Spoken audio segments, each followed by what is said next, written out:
আমি একজন ভেঙে যাওয়া মানুষ। আমি যাকে আঁকড়ে ধরতে চেয়েছি সে আমাকে ছেড়ে চলে গিয়েছে।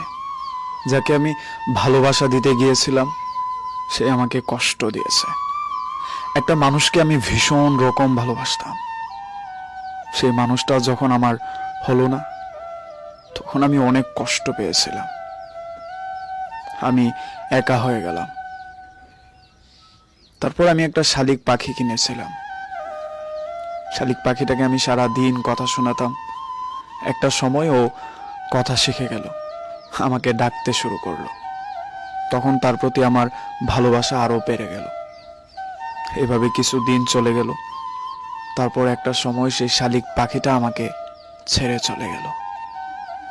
আবার আমি একা হয়ে গেলাম। তখন আমি প্রাণীদেরকে ভালোবাসা বাদ দিয়ে দিলাম। তারপর আমি আমার বন্ধুদের কাছ থেকে একটা কলম গিফট পেলাম। সেই কলমটা দিয়ে আমার পছন্দের ডায়েরিতে আমার মনের কষ্টগুলো লিখতাম। এইভাবে আমার কয়েকটা ডায়েরি পছন্দের হয়ে গেল। তারপর একদিন হঠাৎ করে সেই কলমের পিনটা ভেঙে গেল। তখন আমি মনে মনে ভাবতে শুরু করলাম আমি হতভাগা, কোনো পছন্দের জিনিসই আমার কপালে সয় না।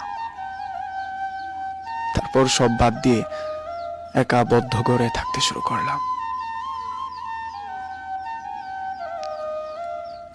তখন হঠাৎ করে আপনার সাথে দেখা।